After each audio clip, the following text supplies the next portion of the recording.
Hello everyone, welcome back to Zorbo TV. Today we're diving into World of Warcraft's brand new patch 11.0.5, specifically focusing on the PvP meta and how it'll affect the solo shuffle mode.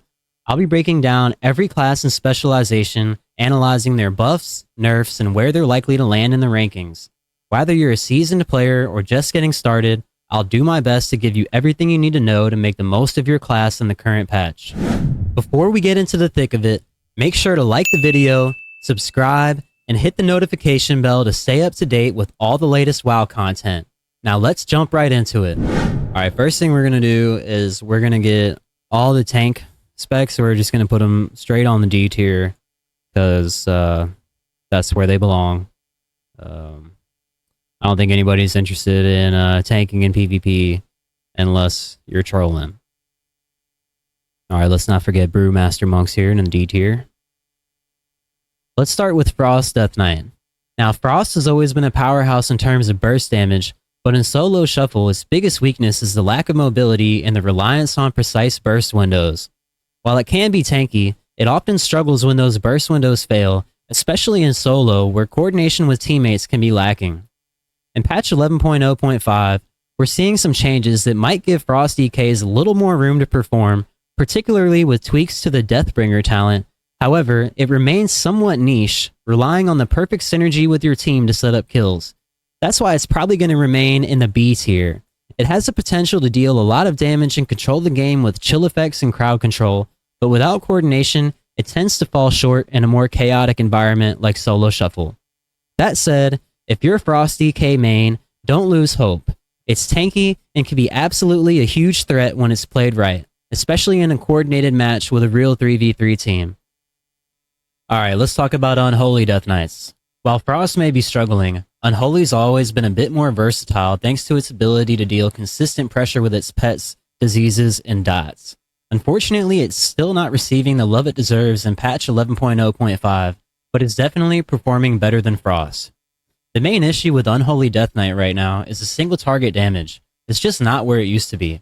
I think a lot of Unholy players would love to see buffs to abilities like Death Coil, which would help boost single target lethality. That said, Unholy DK is still very tanky, and in the right hands it can apply a ton of spread pressure with diseases and AoE damage. I'm placing Unholy Death Knights in the A tier, especially for players who know how to use their pets and their rot pressure. It's not S tier, but it's solid enough to compete at higher levels, even if it might be struggling a bit against some of the stronger melee specs. Alright, let's talk about Havoc Demon Hunters. One of the most mobile and aggressive melee specs in the game. In patch 11.0.5, Havoc continues to shine thanks to its high burst damage and mobility and ability to sustain itself in a fight. With abilities like Blade Dance, Eye Beam, and Chaos Strike, Havoc Demon Hunters can dish out significant AoE damage while being very slippery in PvP.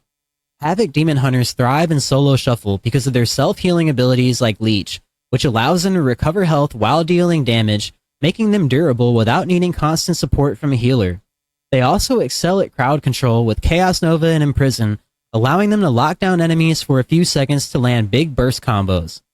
That being said, Havoc Demon Hunters are not without weakness. They can be somewhat squishy when cooldowns like Blur or Darkness are down, leaving them vulnerable to focus damage, especially from classes with strong ranged bursts or crowd control like Hunters and Mages. Additionally, Havoc can struggle against heavily armored classes like Warriors and Death Knights, where their physical damage may not feel as impactful.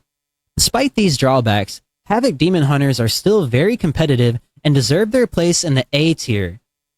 If you're looking for a high mobility, high damage spec that excels at outmaneuvering opponents dealing fast bursts, Havoc Demon Hunter is an excellent choice. To all the Havoc players out there, how do you feel about your spec in patch 11.0.5? Are you enjoying your high mobility and burst, or do you feel like something's missing? Let me know in the comments below. Moving on to Balanced Druids, we're seeing some exciting changes in patch 11.0.5, particularly with updates to the talent tree. The recent patch has brought new talent choices that offer more flexibility in your build, allowing you to focus more on either burst damage or sustained pressure depending on your playstyle.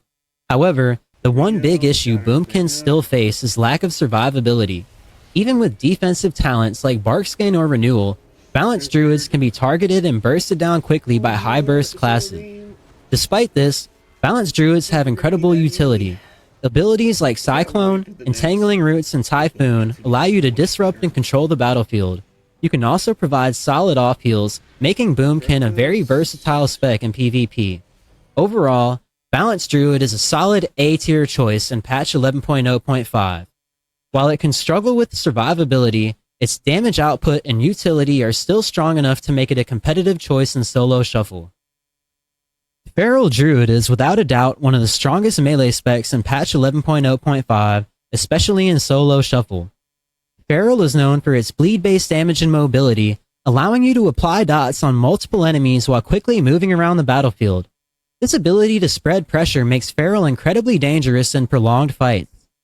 What makes Feral stand out even more is its survivability. With tools like Predatory Swiftness, which gives you instant cast heals, and Cyclone for crowd control, you can keep yourself alive while forcing your enemies to constantly react to your movements.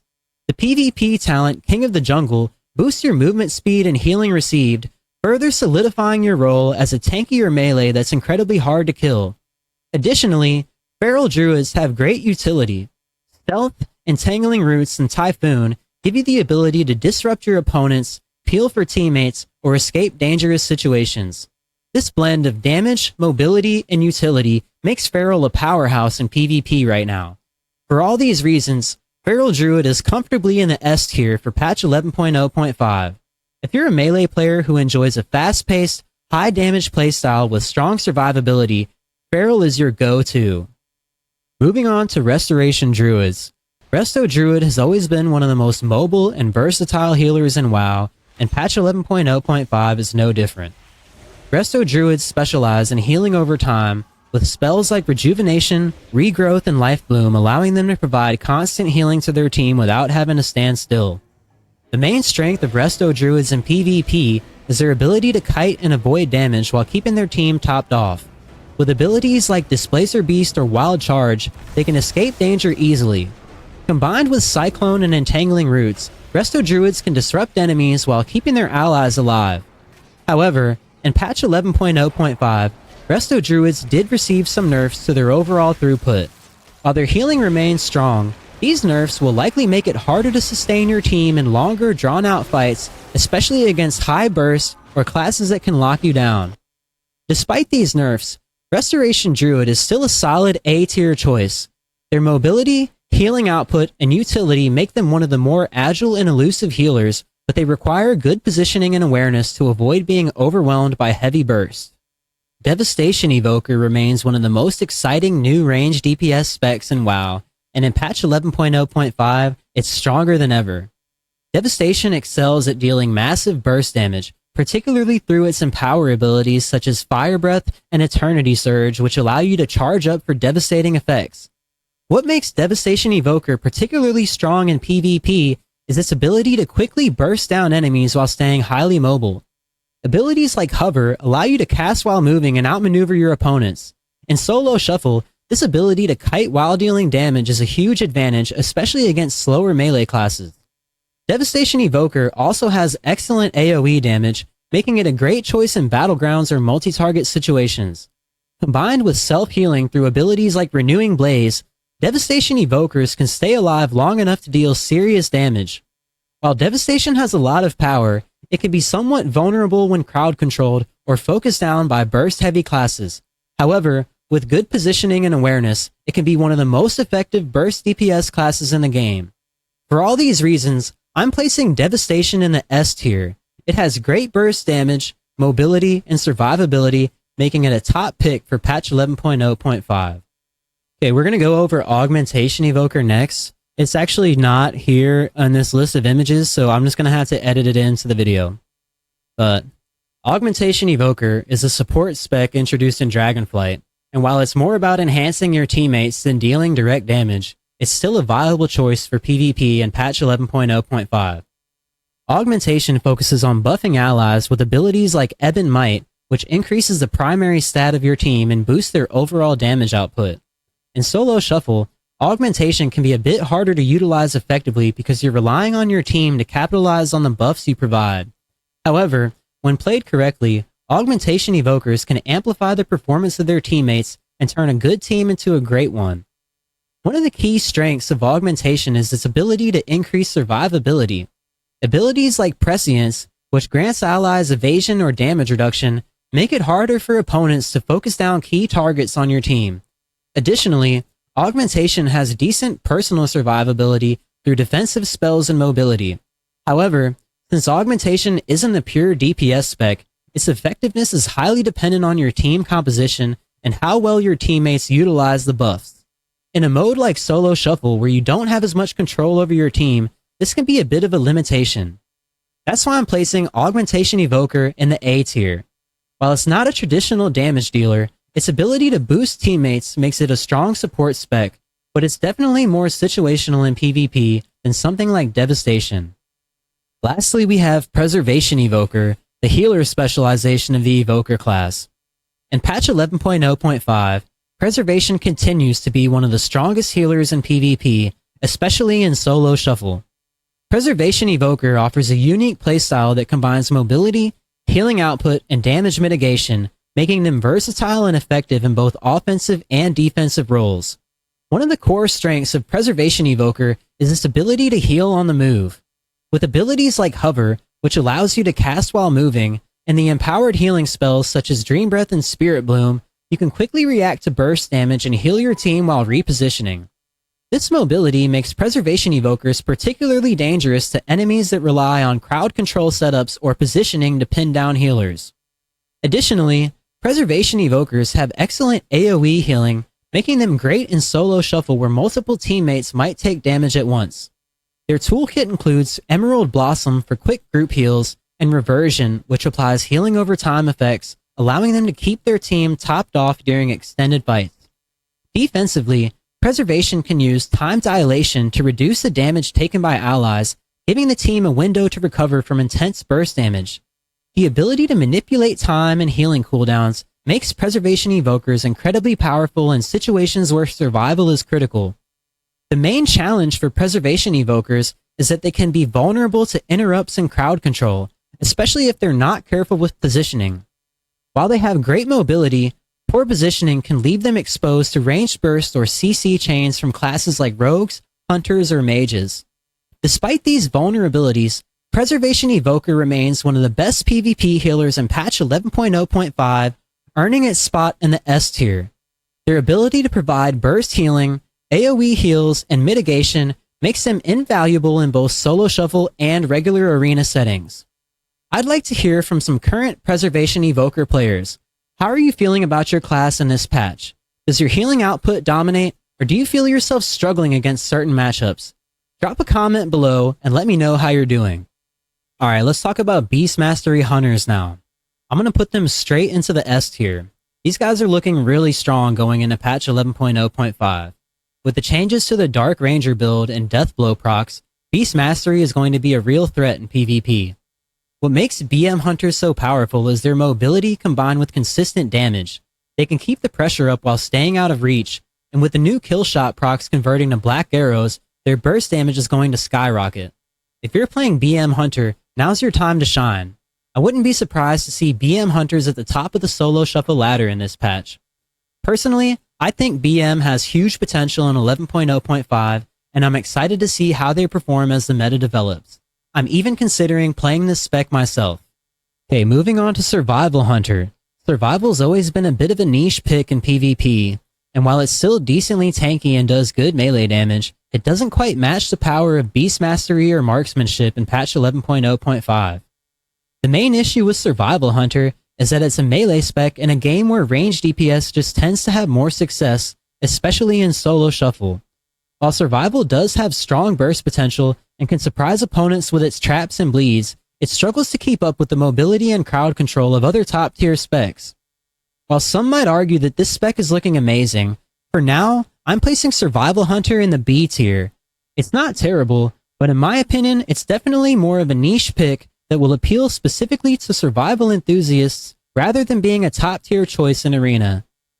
Next up is Marksmanship Hunter. Marksmanship Hunter is in a great spot going into patch 11.0.5. With the reworks to the Dark Ranger build, Marksmanship gains a lot of lethality, particularly in its ability to deal burst damage from a distance. The main advantage of Marksmanship over Beast Mastery is its raw burst potential. With abilities like Aim Shot and Rapid Fire, you can delete targets quickly if they're not prepared. However, Marksmanship does have one major weakness. It lacks the mobility of Beast Mastery, and getting trained by double melee and solo shuffle can make it difficult to get your damage off. You also need to be mindful of line of sight, as enemies can use pillars to avoid your damage. Despite these limitations, Marksmanship Hunter is still a strong contender in S tier. If you can manage your positioning and capitalize on your burst windows, you'll be able to carry games with your high damage output. Next up, we've got Arcane Mage, and I'm excited about this one. In the past, Arcane has kind of been a niche pick. It's powerful but difficult to play because of how much skill and timing is required. But with patch 11.0.5, that's about to change in a big way. Arcane is receiving some massive buffs, especially to its Spellslinger spec. These buffs could easily push Arcane from being one of the least played specs to a top tier choice.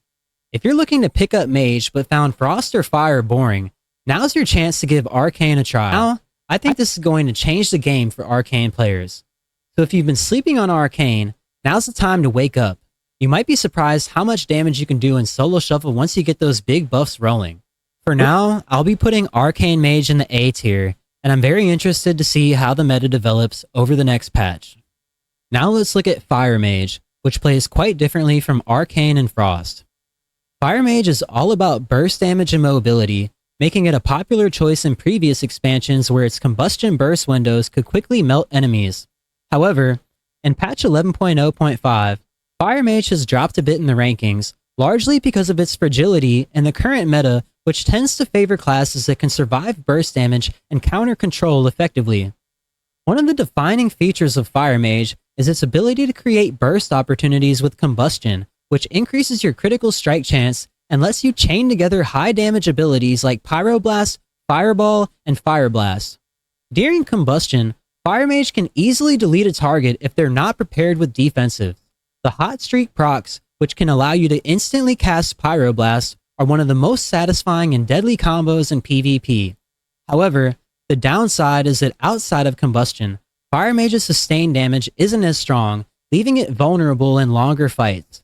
Additionally, Fire Mage has always been a glass cannon, relying heavily on mobility through Blink and Scorch, and defensives like Cauterize and Ice Block to avoid being killed.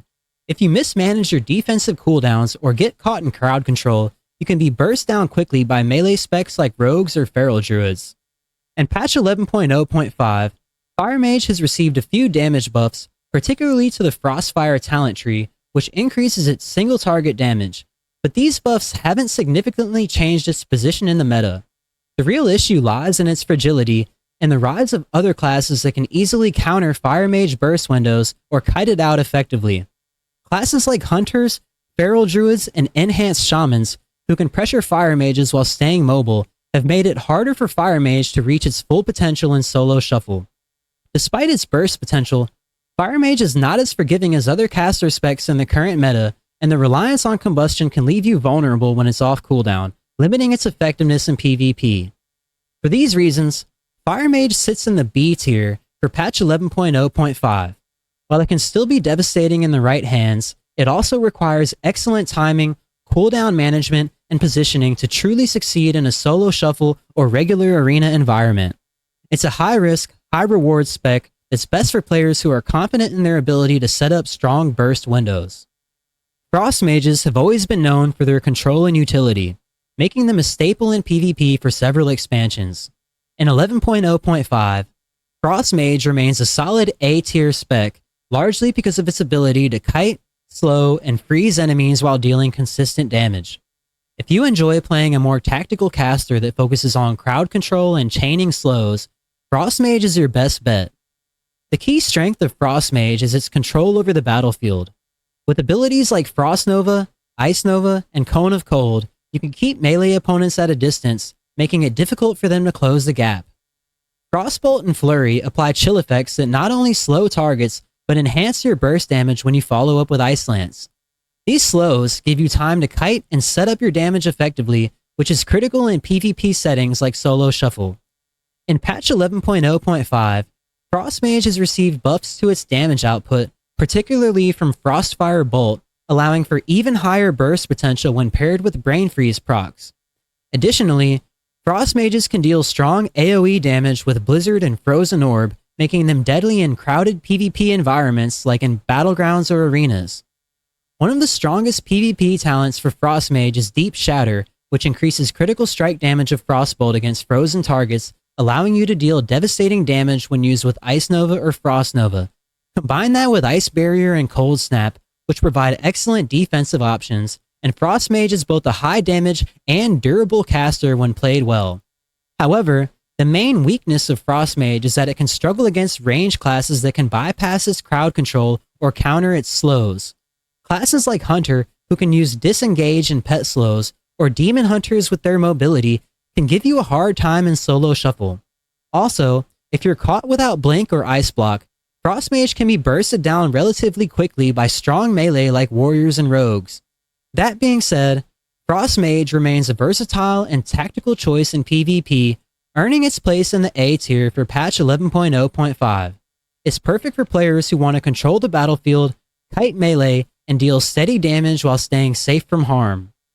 Next up is Mistweaver Monk, and this one is tough to rank because it has so much potential, yet it's also held back by a few key weaknesses. In patch 11.0.5, Mistweaver has received some damage buffs, which makes it a more aggressive healing specialization, and that's pretty exciting. But here's the issue. Mistweavers are still very susceptible to crowd control and struggle against classes that have high burst damage or long CC chains like Hunters, Mages, or Feral Druids. Because of this, they can be harder to play effectively in solo shuffle, where you're more likely to face opponents that can kite and control you from a distance. On the plus side, Mistweavers have some great healing throughput and mobility, and with these buffs to their damage, they can now contribute more to the overall fight. But in terms of sheer healing, they still fall behind classes like Holy Paladin or Discipline Priest. That's why I'm putting Mistweaver Monks in the B tier. If you're a Mistweaver main, there's still hope. The buffs to your damage output mean you can be a bigger threat than ever before.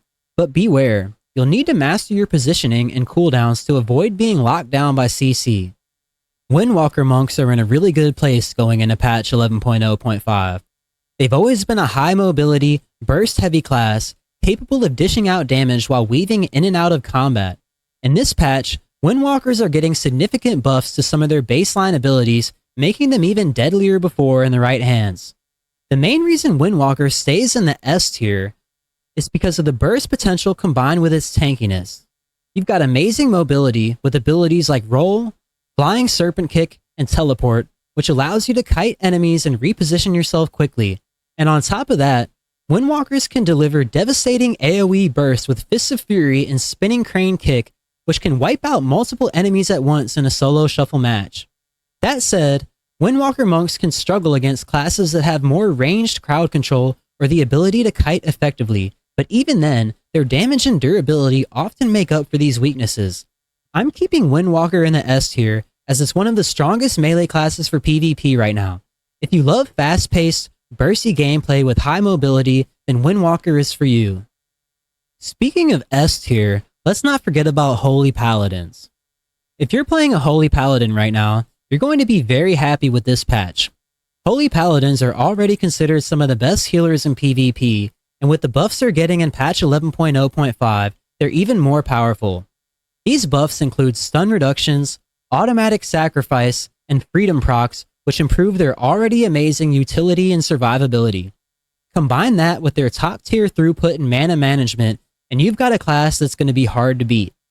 If you're thinking about picking up a healing class, Holy Paladins should definitely be on your radar. They've got everything you need to survive and thrive in solo shuffle. Retribution Paladins are known for their burst damage, defensive cooldowns, and excellent team utility in PvP, placing them solidly in the A tier for patch 11.0.5. With abilities like Templar's Verdict, Final Reckoning, and Avenging Wrath, they can deliver devastating burst windows, especially when holy power is carefully managed. Ret Paladins excel at quickly pressuring or killing targets during these burst phases, making them a dangerous threat in solo shuffle and arena. However, outside of their burst windows, their damage can feel less impactful, which requires good timing and positioning. In addition to their burst, Ret Paladins bring strong defensive tools like Divine Shield, Lay on Hands, and Divine Protection, allowing them to survive heavy damage. They can also assist teammates with Blessing of Protection and Blessing of Freedom, adding valuable utility that can help peel or save allies in tough situations. However, mobility remains a significant weakness for Ret Paladins, as they rely heavily on Divine Steed and are vulnerable to kiting by range classes or being locked down by crowd control. Overall, Retribution Paladins are a powerful PvP spec with great burst potential and survivability, but they require strong cooldown management and careful use of mobility tools to avoid being controlled or kited. With smart play, Ret Paladins can dominate both solo shuffle and arena matches, offering a mix of offense, defense, and team support. Discipline Priest stands out in patch 11.0.5 as one of the most powerful healers in PvP, earning their place in the S tier. Discipline excels at blending healing and damage, making them a key offensive and defensive force in solo shuffle and arena. With abilities like Atonement, which heals based on the damage they deal, and Penance, Discipline Priests can apply pressure to opponents while keeping their team alive. They also bring strong damage mitigation tools like Power Word Barrier and Pain Suppression, which make them critical in high-pressure situations. Their ability to contribute significant damage while healing gives Discipline Priests an edge, but they can be vulnerable to crowd control and mana issues in extended fights. Despite these challenges, their versatility in both damage dealing and healing throughput keeps them firmly in the S tier as one of the top healers in PvP for 11.0.5. Holy Priests in patch 11.0.5 are a more traditional healer with a focus on pure healing throughput. While they can provide powerful burst healing with spells like Holy Word Serenity and Guardian Spirit, they fall behind in the PvP meta due to their lack of offensive pressure and damage contribution compared to Discipline Priests. Holy's reliance on pure healing leaves them vulnerable to being locked down by crowd control, especially in solo shuffle, where the fast pace often demands more versatile healers. While Holy Priests can keep their teams alive effectively in longer matches, their mana efficiency and limited damage mitigation tools leave them at a disadvantage in high burst environments, placing them in the B tier for PvP. Shadow Priests are among the strongest casters in PvP right now in patch 11.0.5, firmly placed at the top of the S tier due to their incredible self-healing, damage output, and utility. Shadow Priests excel at dot-based pressure, using spells like Vampiric Touch and Devouring Plague to wear down their opponents while healing themselves through Vampiric Embrace. Their burst potential comes from Void Form and Mind Blast, which can finish off weakened targets. What makes Shadow Priests so strong in PvP is their mix of offensive pressure and defensive capabilities, including Dispersion for damage reduction and Psychic Horror for crowd control. With their ability to heal while dealing damage and their resilience to burst, Shadow Priests dominate the solo shuffle and arena scenes, making them one of the top choices in the current PvP meta. Next, we've got Assassination Rogue, which is still one of the most deadly specs in PvP due to its ability to apply bleeds and poisons that deal devastating damage over time. Assassination thrives in sustained pressure, constantly wearing down its targets with abilities like Garrote, Rupture, and Deadly Poison. Assassination Rogues also have some of the most lethal finishing moves in the game, with Vendetta allowing for a quick burst window to finish off weakened opponents. While Assassination doesn't rely as heavily on crowd control as Subtlety, it still has great tools like Cheap Shot, Kidney Shot, and Blind, making it a versatile and well-rounded spec. The downside to Assassination is its survivability. Much like Arms Warriors, Assassination Rogues can be kited or controlled by range classes, and they lack the defensive cooldowns to survive long bursts of damage. However, when played well, Assassination can turn this weakness into strength by applying constant pressure, preventing enemies from retaliating or healing. Overall, Assassination Rogue is a solid A-tier pick and may also see a rise in players due to some recent Subtlety Rogue nerfs. It's not quite at S tier because of its vulnerability to kiting, but in the right hands, it can dominate in arenas and solo shuffle with its unrelenting damage output and strong control abilities. Next up, we have Outlaw Rogue, which has always been an interesting outlier in PvP. Known for its mobility, defensive utility, and consistent damage output, Outlaw can be a lot of fun to play, but in patch 11.0.5, it's facing some challenges that keep it from being top tier. One of the key challenges this patch is that Outlaw Rogues are losing Shadow Step, which is a huge mobility hit, and instead are gaining 2 grappling hooks. While Grappling Hook does allow you to move quickly around the battlefield, it's not quite as versatile as Shadow Step, which was invaluable for quickly closing gaps or dodging damage. This change might make Outlaw a bit harder to play, especially when chasing down more mobile or ranged classes. On the positive side, Outlaw has always had a more consistent damage rotation thanks to abilities like Between the Eyes and Roll the Bones. It's also very durable with good defensives and crowd control options like Kidney Shot and Blind, but compared to Subtlety or Assassination, Outlaw's lack of burst potential and this new mobility trade-off places it firmly in the B tier. If you enjoy a more swashbuckler style and prefer sustained damage over high burst, Outlaw can still be a solid pick, but be prepared for a bit of a harder time in solo shuffle without Shadow Step. Last but not least, we've got Subtlety Rogue, which most of you guys know is usually my main spec. Subtlety Rogue has always been one of the most technical and high-skill specializations in World of Warcraft, and patch 11.0.5 has not changed that. Subtlety is all about control and burst damage. With abilities like Shadow Dance, Cheap Shot, and Blind, you can set up deadly kill windows, making it a lethal spec when played well. However, Subtlety Rogues often struggle in solo shuffle because this mode lacks the coordination required to maximize their crowd control and burst setups. In an environment where you can't rely on your team to follow up on your stuns and saps, Subtlety's potential can be harder to fully realize. This makes it a more difficult spec for beginners or for players who rely on random cues.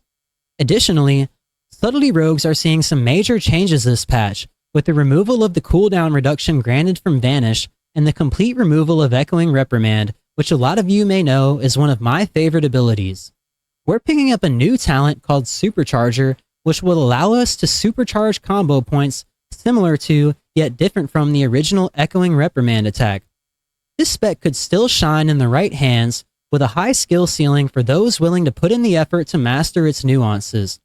Subtlety Rogues can deal with casters and melee alike, but their reliance on burst windows and cooldowns can leave them vulnerable if they don't secure kills quickly.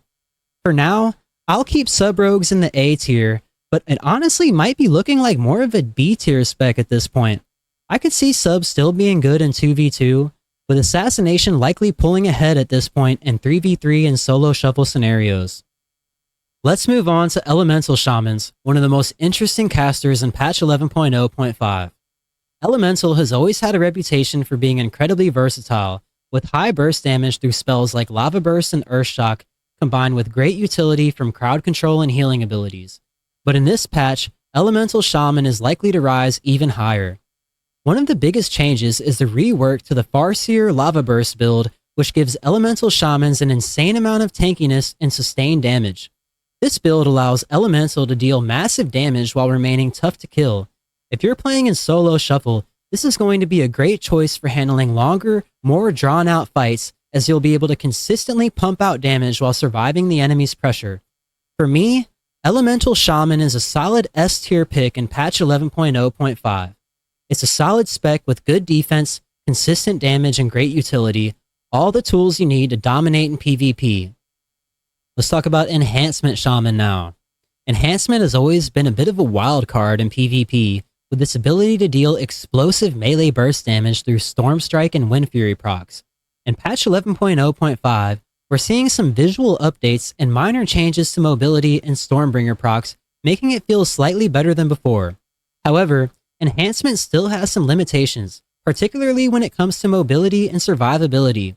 While the burst potential is there, and you can certainly delete enemies in the right circumstances, Enhancement Shamans can get kited easily and are often susceptible to crowd control and damage from ranged classes. Because of this, I'm placing Enhancement Shaman in the A tier. It's powerful in the right hands, but it requires solid positioning and awareness to avoid being locked down by the more mobile and ranged opponents. Restoration Shaman is a bit of a tough call in PvP right now. While Resto Shamans have incredible healing throughput and utility, such as Earth Shield and Tremor Totem, they're struggling a bit in patch 11.0.5 when it comes to healing the most mobile classes like Hunters, Mages, and Evokers. One of the main issues with Restoration Shamans is the lack of damage output compared to other healers like Discipline Priest or Holy Paladin. In PvP, Especially in solo shuffle, you often need to contribute to the fight not only by healing, but by applying pressure with damage as well. Unfortunately, Restoration Shaman doesn't quite have enough time to keep up with damage globals, making it difficult to consistently apply Lava Burst or Flame Shock in the middle of healing chaos.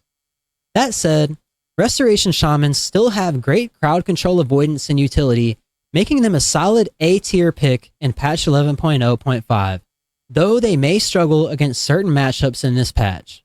Moving on to the Affliction Warlock. Now this was one of the best ranged specs at the start of the expansion, but has taken a slight hit recently. However, don't let that fool you. Affliction is still an absolute powerhouse in solo shuffle. If you're a Warlock main, you'll still be able to dish out some serious damage. The recent buff to its survivability gives it a little more breathing room in PvP matches as well. Affliction is all about damage over time, and when you keep up constant pressure on your enemies while staying mobile, you're in a great spot. It's likely to stay in the S tier, especially with how well it counters certain classes, but keep an eye out for Beast Mastery Hunters. They're getting stronger and might start giving you trouble. I'd like to hear some thoughts from you Affliction Warlock players. How does your damage feel? Let me know in the comments if you found any new strategies or builds that work better for you in this patch. Demonology Warlocks are the master summoners, and in patch 11.0.5, they remain a strong PvP spec thanks to their ability to summon a powerful army of demons to overwhelm opponents. Demonology focuses on pet-based damage, with abilities like Hand of Gul'dan and Demonic Tyrant, which enhance the damage of their minions. Demonology Warlocks excel at creating pressure through their demons, forcing opponents to deal with both the Warlock and their numerous pets. While Demonology has excellent sustained damage and durability, it can struggle in solo shuffle due to the AI limitations of their pets, which can sometimes be crowd-controlled or kited by opponents. Additionally, classes that can easily counter pets, like Hunters or Feral Druids, pose a threat to Demonology Warlocks as much of their damage depends on the minions remaining active. However, Demonology Warlocks have strong defensive capabilities and self-healing through Soul Link and Dark Pact, making them tough to kill. This places Demonology Warlocks solidly in the A tier, where their pet synergy and control are powerful but require careful management. Destruction Warlocks focus on high burst damage through spells like Chaos Bolt and Conflagrate, making them a deadly burst caster in patch 11.0.5. When Destruction Warlocks can set up properly, their ability to obliterate opponents with Chaos Bolt is unmatched, particularly during Havoc windows where they can cleave two targets simultaneously. The raw power of Chaos Bolt gives Destruction Warlocks the potential to turn the tide of battle quickly by eliminating key targets. However, Destruction Warlocks can struggle with mobility and are often targeted by melee classes due to their reliance on cast time spells. When destruction is interrupted or crowd controlled, their damage drops significantly. Despite this, Destruction Warlocks have excellent crowd control tools like Fear and Mortal Coil, allowing them to create windows for their burst damage. Overall, Destruction Warlocks sit in the A tier, capable of bursting down enemies in seconds with Chaos Bolt, but they require good positioning and protection from teammates to avoid being overwhelmed. Moving on to the Arms Warrior. Unfortunately, things are not looking great for the Arms Warrior. Arms has always been a class that relies heavily on big burst moments with abilities like Colossus Smash, but right now it's just not cutting it. The survivability is too low and the damage is not consistent enough. For now, I'll be placing Arms Warrior in the C tier, because its toolkit just is not keeping up with some of the stronger melee classes. Without a solid defensive playstyle or sustainable pressure, you're relying too much on a cheese one-shot strategy, and if that fails, you'll be in trouble. Hopefully Blizzard shows Arms some love in the future updates, but for now, you might want to explore other options if you're struggling. To all the Warrior mains out there, how are you feeling about Arms right now? Drop your thoughts in the comments below. Is there anything I'm missing that could push Arms higher in the rankings? And finally, we have the Fury Warrior. Fury is in a much better place in patch 11.0.5, primarily due to their consistent pressure, high mobility, and excellent self-healing. Unlike Arms, which relies on burst windows, Fury excels at sustained melee pressure, constantly dealing damage through abilities like Raging Blow and Rampage. The Enraged mechanic boosts their damage and gives them increased self-healing through Bloodthirst, allowing Fury Warriors to stay alive longer in PvP. What makes Fury Warriors particularly strong in solo shuffle and arena is their mobility. With Heroic Leap, Charge, and Intercept, they can quickly close gaps on enemies, making it difficult for ranged DPS and casters to kite them. Additionally, Fury Warriors can heal themselves with Bloodthirst, giving them surprising sustain and making them more resilient in long fights compared to arms. However, while Fury Warriors have great sustain damage and survivability, they lack the same crowd control and burst potential as other melee classes.